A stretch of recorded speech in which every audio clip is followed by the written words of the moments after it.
Welcome to episode 97 of Anchored in Education. I'm E. Scott England, and Anchored in Education is the podcast dedicated to all things education. Educators across the world routinely engage in conversations surrounding fundamentals, concepts, and new ideas that improve this great profession. Sometimes we agree, other times we disagree. But at the end of the day, we are all anchored in education. I can remember back to 8th grade. It was the spring semester. Only 2 quarters to go before I could say to heck with junior high. I'm a high schooler now. But before all that could happen, I had a new class on my schedule. Not just me, every 8th grader had it. If my memory serves me correctly, my section of the class was right before lunch, and it was once a week. The class was even taught by a high school teacher. Mr. Seelhofer taught mine. The title of the course? Study Skills. Now, some might be thinking, what on earth is study skills, while others might be nodding their heads thinking of a similar course they took. I have found over the years that study skills was called various names depending on the school, but the fundamental principles never changed. It was a class that centered around note-taking. The thought of my unit district was that teach the 8th graders how to take notes and they will be better students when they get to high school. I'm not quite sure it worked for me, but many aspects of that class have stuck with me over time. Concepts like how to abbreviate words to write faster and how to pick out the main idea that is worth writing down. Now, my guest today realizes the value of note-taking as a skill and a learning tool. I found Hank Barbour through an article he wrote about how he incorporates note-taking into his classes. Today, he joins us to discuss more a practice he uses and truly believes in, and it is centered around note-taking. Hank, welcome to Anchored in Education. Hi, it's a pleasure to be here. I'm very grateful. Looking forward to the conversation. Yeah, I am too, and I know that, people might read the article and they see it says Ben or it says Benjamin, but, I feel an added connection when I've got somebody that's a middle namer, if you will, joining the podcast. So happy to have you. And we're going to talk about something that you and I have had the pleasure of having a conversation before we started our interview today, but something that's near and dear to our hearts, which is note-taking. And we're going to get into that a little bit more. But first, we'd like to find out a little bit about you and how you became anchored in education. Well, I probably like many educators, I loved school. I really did well at school. Not that my grades were always perfect, but I enjoyed it. I enjoyed learning. I enjoyed the classroom. And for a little while, I thought about becoming a college professor. So after high school, I should say, I went to Boston University and got a degree in political science and got into a program at the University of Wisconsin for a PhD in history. Oh, wow. Okay. And yeah, so I was pretty excited about that. Went there and it just didn't feel right. This was just a visit. I hadn't even really started classes, but I was in my early 20s and I thought I want to try a few other things. So I ended up, I wanted to do something with history, something with education, but I hadn't really committed to the classroom in a middle school or high school sense. I really hadn't thought too much about becoming a teacher. So I went to the University of Pittsburgh and ended up getting a library science degree. Okay. I wanted to work in archives, do something with history. I had an internship in Boston at the John F. Kennedy Library. Long story short, after that, I went to D.C. and as some people find, sort of life takes its own path. I fell into education at a private school. I started subbing, and then I started teaching there. And the funny thing is, though I loved it, I really, really enjoyed it, a lot of people tried to dissuade me from teaching. They said, "Oh, you don't want to do that." You know, I hate to admit it, but it's true. Interesting, yeah. Don't go into that profession. But I loved it, and one day I was teaching and I thought, my worst day teaching, I find more fulfilling than my best day sitting behind a desk, because that was one of the other jobs I was doing in the DC area for a while, an internship that had me behind a desk. And I decided to take the plunge. I became a teacher, went back to school, got a master's in education, and returned eventually to Pennsylvania, Western PA, where I'm from. And I've been teaching high school ever since. Without regret too, right? Without regret. I really do love it. Yeah. Well, and it's interesting. A couple things that I pull out of that is, you had talked about exploring maybe a PhD in history, and then spent a little bit of time in Washington, D.C., in which, just all the history that can be found in and around the area. But also, when you talk about people that were saying don't go into teaching, I did an entire dissertation on that exact thing, on teachers that are discouraging others to go into the profession. And so, I definitely know it exists, and that's a whole nother episode in and of itself, maybe even a whole nother podcast. But we are happy that you made the decision to stay and become anchored in education, and it really, because of that, it brought us together to talk about today's conversation, which is going to be on the value of note-taking and different strategies and even ways you have altered assessments to promote good note-taking. But that's just a little teaser for listeners. Before we get into that, I'm curious when you were first exposed to note-taking strategies, or if you ever were. And how does that note-taking today still help you remain productive? Yes, it's interesting. I had a few teachers who were big into notes. I'm talking way back in elementary school, even second, third grade. Okay.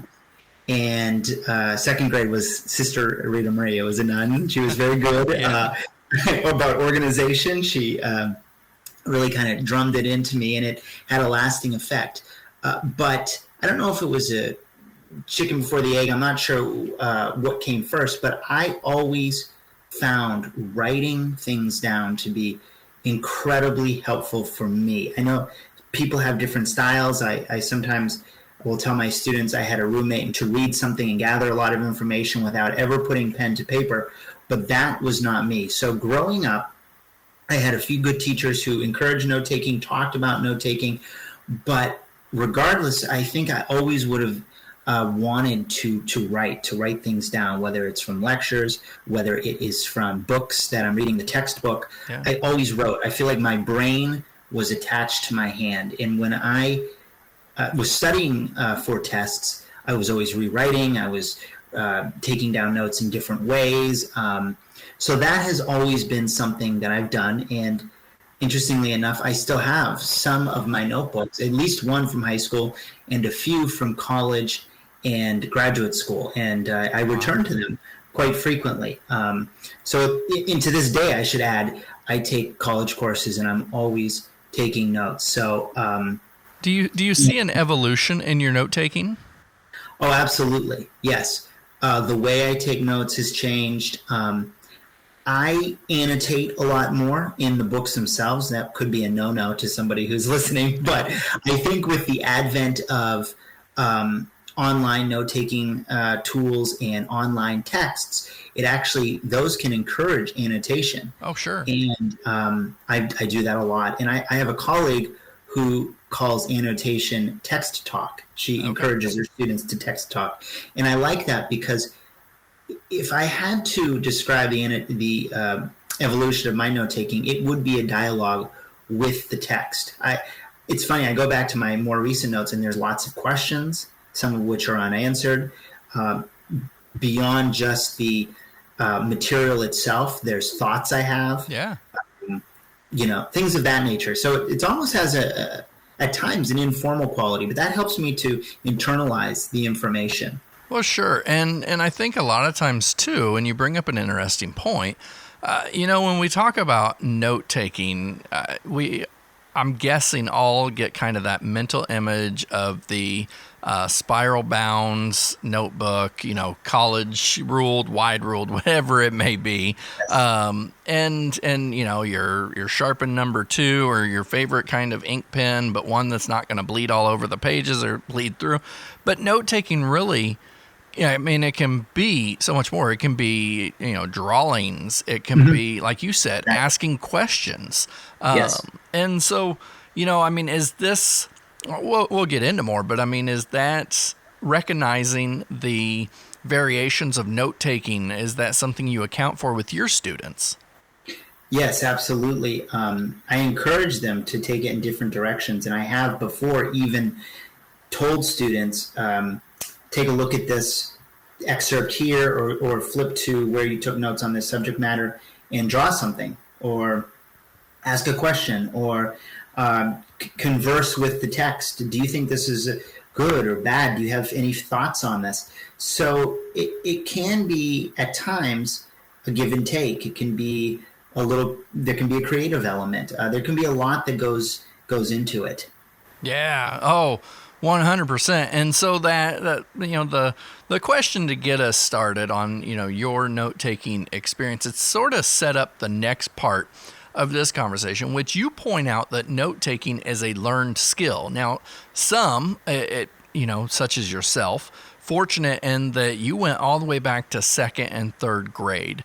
I shared that mine was junior high when we were first really introduced, but I can still hear teachers and professors saying, you need to take notes, but then they just continue on with the lecture. So how do you promote, and or teach students to take notes in your class? Because you can't just say take notes. Yes, I agree full-heartedly. And this is a kind of a pet peeve and something I myself have done. And I learned through trial and error. Sure. I said before, take notes. So what I started to do was a couple years ago, I said, take notes. I gave no direction as I was doing at the time.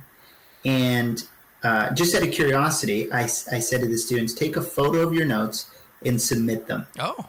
Because I was curious.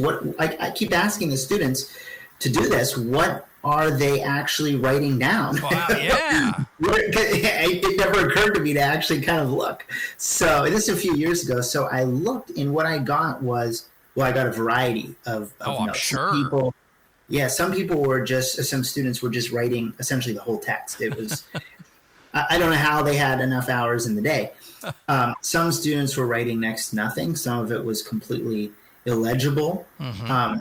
But I would say the thing that was most uniform was, I will call it the list. Okay. Students just listed information, like in bullet points. They had no subheadings, no dates for when they took the notes. Sometimes they didn't have a chapter heading.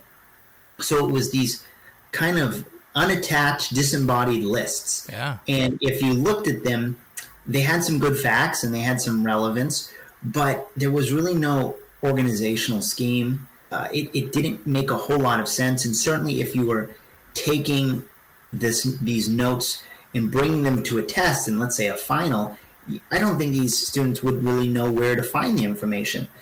It was just so unruly. Oh, wow.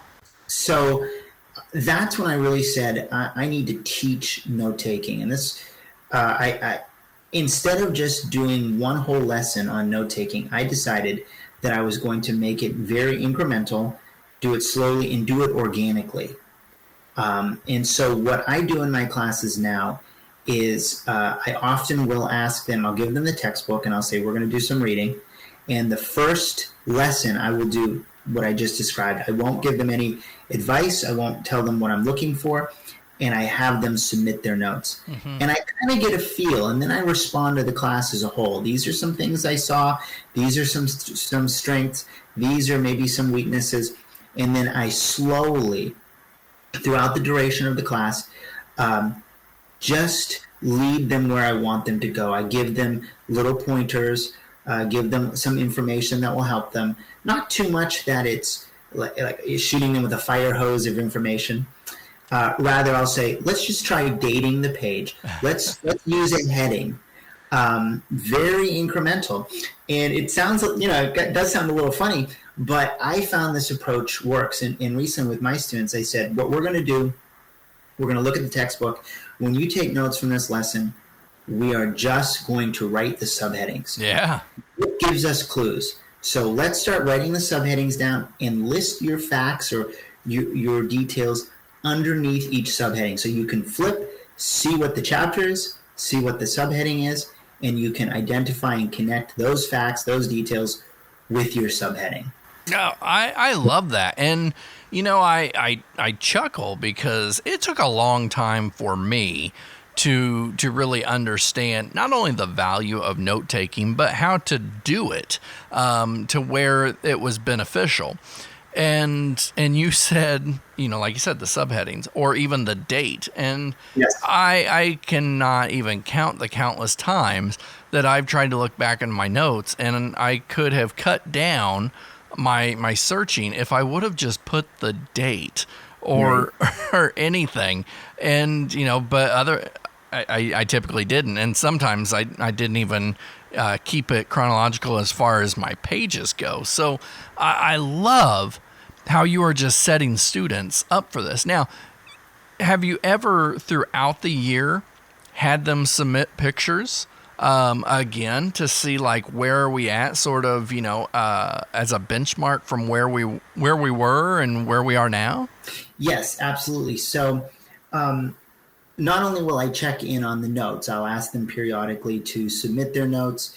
And I'll give them time in advance. It's not usually a surprise. It's not like a pop note quiz or anything. Yeah. I say, hey, everybody, lesson 4 is sort of a big lesson. It's a confusing lesson. There's a lot of new material in it. So I think this would be one where your notes are really going to benefit you. Oh, sure. I'm just curious. I know that you haven't been doing this note taking for too long.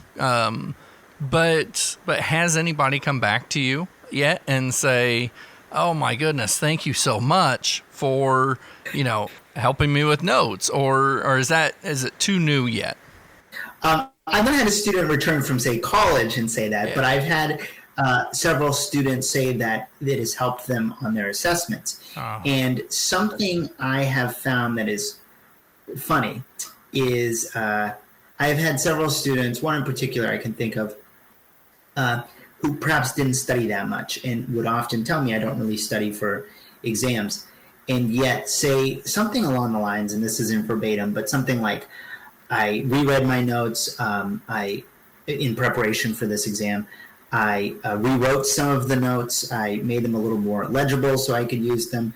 I added a little bit, and I had to laugh and say, well, that's studying. Yeah. Reviewing your notes, rewriting notes, adding to notes, things of that nature, that's all studying. So getting kids to take more pride and time in their notes is just another form of reviewing the material, studying the material, internalizing the material, working through the material, because oftentimes when they're looking through their notes in preparation for something to get those notes really good so they do well on the exam, they'll find something they don't understand. I was reviewing my notes and this question came up. So it's also a roundabout way of getting students to study more. Yeah, that's exactly what it sounds like. All right, so let's shift for a moment to talk about this assessment strategy where you test students twice. And so the first time they take the test, we can think of it as a traditional method. No notes, just straight up brain power, as you call it. The second time around, though, they get to use their notes, and then you average the two scores to get a final score that you record. I'm wondering, can you share with us a little more on this strategy, including when and how you came up with it and began using it in your class? Yes, of course. A couple years ago, I would at times allow my students to use their notes, and at times say that this is a no-note test. Okay. And at some point, I thought to myself, why not do both? Why not have it be a no-note test and a note test? by just simply averaging the scores. I don't really know exactly where it came to me, but it seemed like a good idea. Yeah. And I thought to myself, it is really the best of both worlds. They are compelled to do well that first time. They want to do well because, again, they're averaging the score. So that first score, if it's incredibly low, even if they have copied the text verbatim and have all of my lecture notes and have everything, that first score largely dictates their final score. Sure. So they're going to want to study. Secondly, I want to encourage good note-taking. So this also compels them to take good note-taking. So for me, it was a win-win. I started to use it, just kind of experimental. There was some glitches at first. Some of the tests, because they have to take two tests, sometimes it went a little long. Sometimes the kids didn't quite understand what I was asking. Wait a minute, we can use our notes for the test. Well, the second time, so I had to clarify it. But once I started to really get the hang of developing this and administering this type of assessment, I have found it to be an incredibly positive development in my teaching, and I will continue to use it. It has allowed me to integrate note-taking in a much more consistent manner. The students now want to take good notes, not to please me, not to get that good grade necessarily on their notes, but to get the good grade on the test. I found it's a method that really encourages them to want to take good notes because they want to do well. Yeah. But at the same time, I want them to study. So that has been very helpful, and it also is a great help to the students who, for whatever reason, maybe, and we all have these students, and we all have these times in our own life where we didn't get to study as much as we wanted to. Maybe something happened in our lives where, boy, it's been a really hectic time with their classes or sports or whatever it may be, something at home. So I have not been able to study quite as much as I have wanted to. So that second time with the notes, it's a do-over. It's a real help with the students, and I don't think that's a problem necessarily. No, and let me tell you, I know that there's a reason why at the beginning of every episode, I say sometimes we agree, sometimes we disagree, but at the end of the day, we're all anchored in education. Because I know that there are, some that would be like, well, I would never allow notes on my test. I would never average scores. But let me just say, when I read your article and I read this concept, it spoke to me, and it still does, because I actually sat in a meeting just a couple weeks ago, and it was a meeting in which it was of other faculty at the university, and they were so deeply rooted in this is how we've always done it kind of way. And it just did not speak to, being able to meet students, so to speak, where they are at. And I really feel that your method and especially your promotion of note-taking is meet students where they are. And you're offering so many more skills that is going to be applicable outside of school and your class. Not saying that the content of your class is not important. It absolutely is. But if I think back as a teacher, as a principal, as a superintendent, as a university professor, there was very few times in which I had to complete a task in which I did not have the benefit of going back to look at notes or going back to look at other resources. And that's what you're doing. You are enabling students to use the different resources that are out there. And I love it. And I think that let's hit again on the fact that this strategy you're talking about does not preclude students from studying. You talked about it, but again, for listeners who are still thinking that students can just wait for that second exam to do well, that's the purpose of averaging the two scores. So, I want to go ahead and spend a few minutes, though, talking about how students have embraced this assessment modification and the understanding, or if it's happened to guide them to know like, hey, you can't just wait for the second test. So, can you talk about how students have embraced it? So far, the feedback has been very positive, extraordinarily so. And it has been positive among some colleagues too. I know of 2 colleagues now who have adopted this. Okay. After reading my article and talking with them, and at least one I've touched base with, and he likes it a lot and is continuing to do it. And as I said, the students have come to me, and for the most part, I mean, I do, students will say at times, "Boy, I've taken a lot of notes, skill of my hand," like, or "This is overkill, Mr.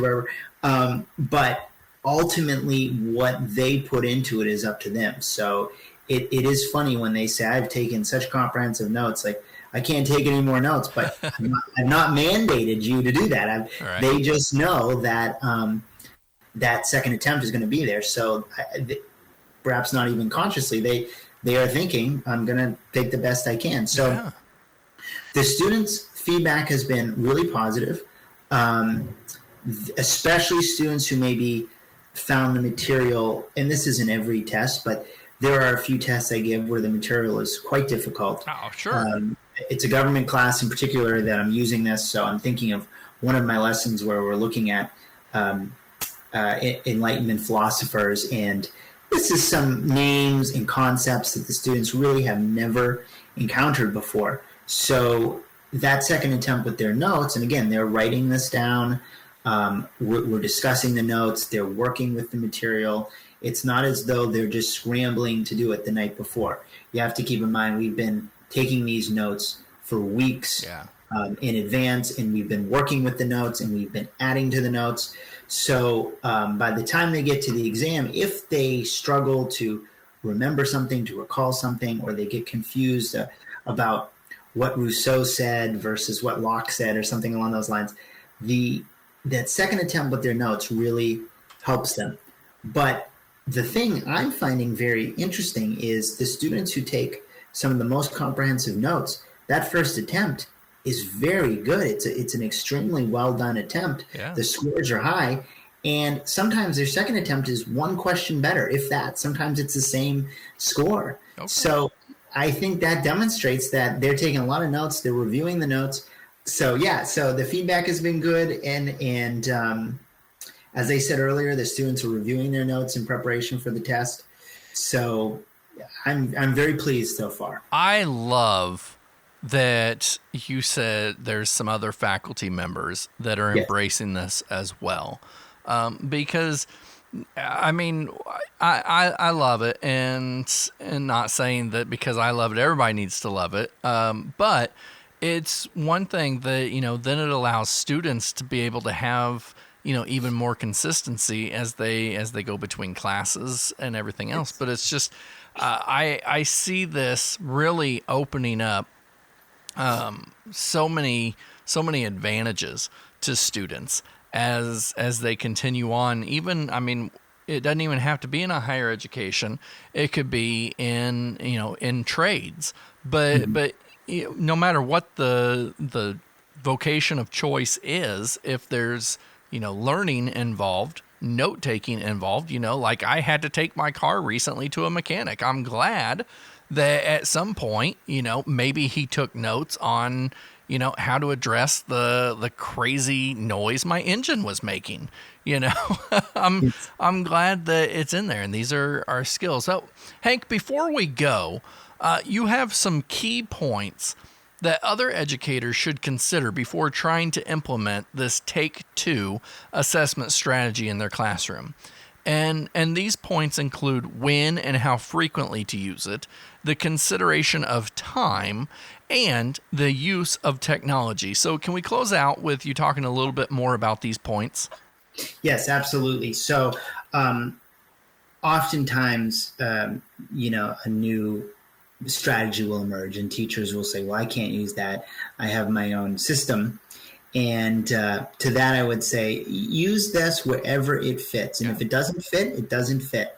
But just, make this your own. So for me, I don't use it for every exam. I don't use it for every quiz, every lesson. At times I do. I kind of joke, the stars have to align. It has to be the right amount of time. It has to be, my objective has to be met. Maybe I really want them to know this material and whatever it is, and I don't feel like having the notes is beneficial for them to really internalize and digest whatever we're trying to learn.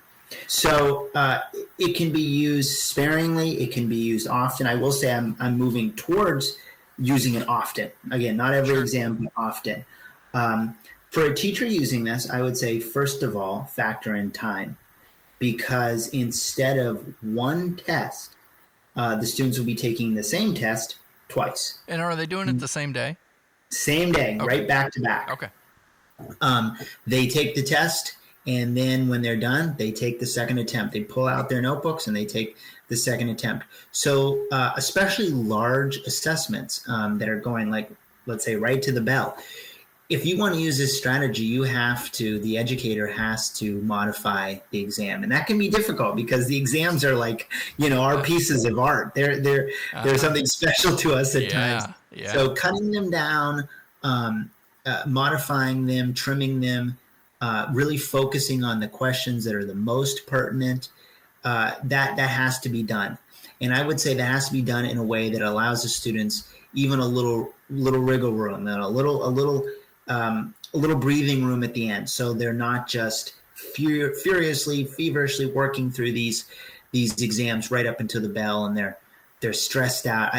I try to make it so they can comfortably take the exam twice.